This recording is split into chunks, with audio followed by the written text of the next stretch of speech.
नमस्कार। मैं सुनील कुमार आपका स्वागत करता हूं आपके अपने चैनल क्या ऐसा होता है में। दोस्तों, कुंडली के दोस्तों हर इंसान को दिखाई दे जाते हैं। किसी एक ज्योतिषी को पता नहीं होगा, दूसरे को पता नहीं होगा, लेकिन जैसे जैसे हम आगे बढ़ते जाते हैं तो हमें अपनी कुंडली के तरह तरह के दोषों के बारे में पता चल जाता है कि हो सकता है कि हमारे जीवन में कुछ समस्याएं ऐसी चल रही हो जिनकी वजह ही हो। एक कुंडली में दोष होता है केंद्रम दोष। लोग कुंडली में ज्यादातर क्या देखते हैं?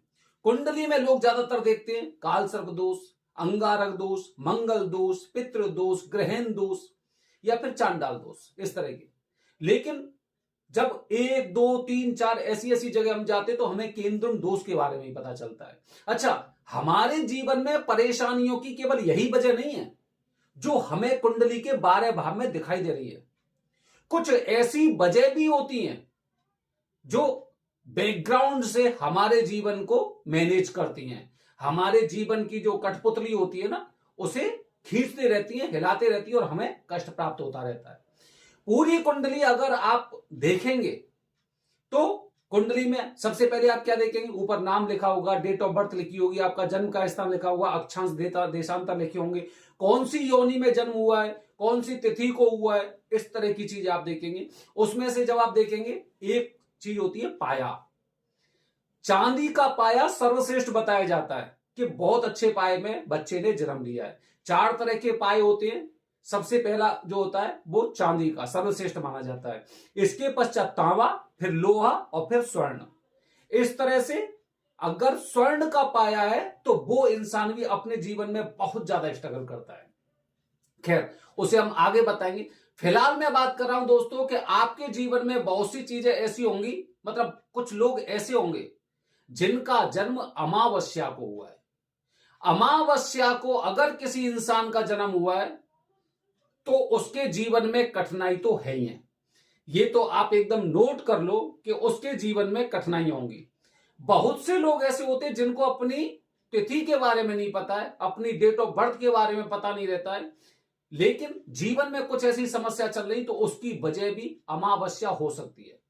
न जाने कितने लोग ऐसे होते हैं जो ये बताते हैं कि अमावस्या जैसे ही आने वाली होती है तो कुछ मेरे साथ अनहोनी जैसी एकदम कहते ना आभास सा होने लगता है कि कुछ मेरे साथ गलत होने वाला है। वजह अमावस्या। दोस्तों, अमावस्या को जन्म लेने वाले लोगों पर जो ब्लैक मैजिक होता है, काला जादू होता है, मानसिक अशांति होती है, या फिर कुछ पहले से एकदम डरी डरी सी भावना कि मेरे साथ कुछ ऐसा हो सकता है, ऐसी चीजें इनके जीवन में चलती है। क्योंकि अमावस्या ही एक ऐसा समय होता है जहां पर कहते ना बुरी आत्मा ज्यादा असरदार रहती है। और जब बच्चे का इस समय जन्म होता है तो वो बच्चा इन चीजों से प्रभावित होता है। अब क्या करें? और ऐसे लोग देखना, जिन लोगों का जन्म अमावस्या को हुआ है उनको पुत्र रत्न की प्राप्ति में भी बाधा उत्पन्न होती है। वो कोई व्यापार करते, व्यापार में भी उन्हें नुकसान होता है, व्यापार में भी उन्हें बहुत ज्यादा मेहनत करनी होती है, नौकरी में इन्हें स्ट्रगल करनी होती है।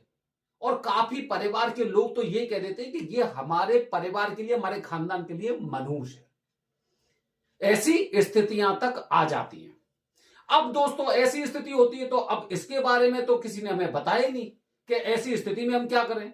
कुंडली के दोषों के बारे में बता दिया। मंगल दोष की पूजा मंगलनाथ मंदिर में करिए, कालसर्प दोष की पूजा त्र्यंबकेश्वर में करिए, ऐसी चीजें तो सारी बता दी हमने। अब अमावस्या को जन्म हुआ है तब क्या करें? वैसे आने वाली वीडियो में और बताऊं मैं आपको। अगर किसी इंसान के लगातार 3 लड़कियां पैदा हुई हैं तो उसे भी एक पूजा करनी चाहिए।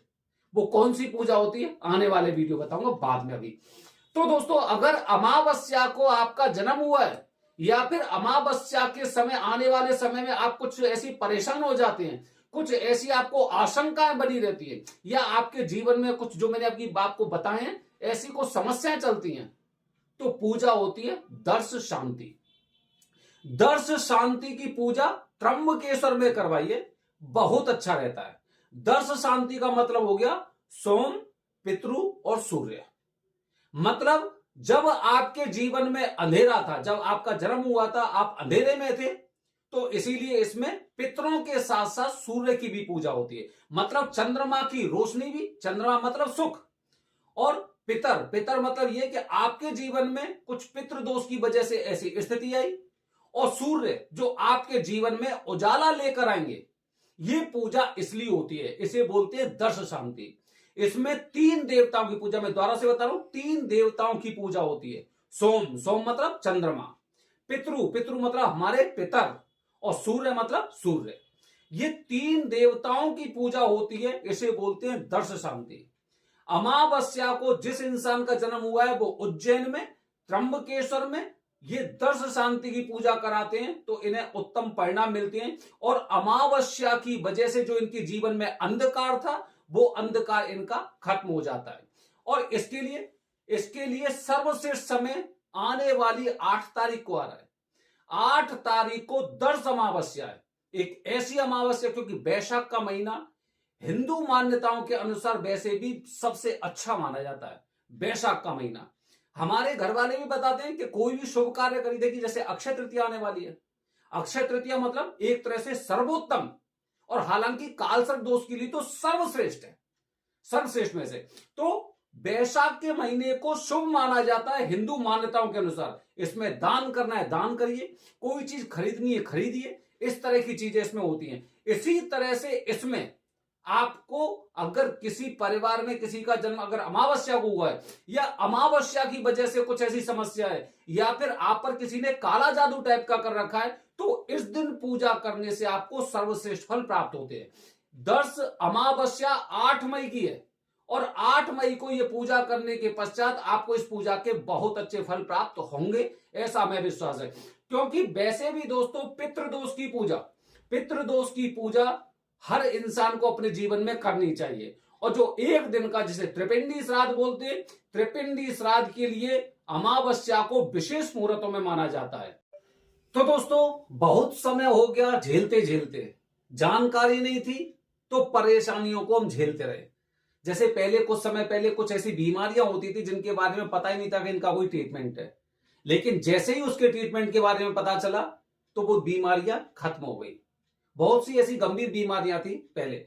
इसी तरह से अगर लोगों को ये जानकारी नहीं थी कि अमावस्या को जन्म लेने पर भी कुछ जीवन में कठिनाइयां या परेशानियां चलती हैं, तो आज मैंने आपको बताया है दर्श शांति के बारे में।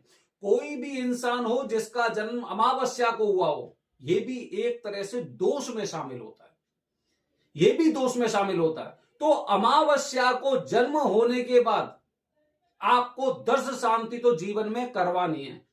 अगर आपको अपना कल्याण करना है तो निश्चित रूप से आपको यह पूजा करवानी चाहिए।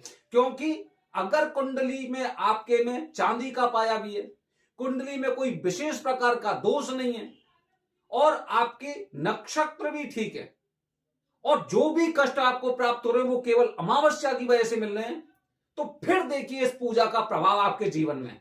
आप खुद कहेंगे कि ये कष्ट केवल आपके जो जानकारी के अभाव में आपको प्राप्त हुए, वैसे आपको प्राप्त नहीं हुए। तो दोस्तों 8 तारीख की दर्श अमावस्या है। वैसे आने वाला वैशाख का महीना बहुत पवित्र महीना है, और इस दिन बहुत ज्यादा भीड़ होने वाली है, बहुत भीड़, क्योंकि अमावस्या के तुरंत बाद अक्षय तृतीया आने वाली है, और अक्षय तृतीया और दर्श अमावस्या है। इस दौरान त्र्यंबकेश्वर और उज्जैन में बहुत ज्यादा भीड़ होगी, बहुत ज्यादा भीड़ होगी। इसीलिए पहले से अपनी पूजा को फिक्स करके रखें, पहले से अपना प्लान करके रखें।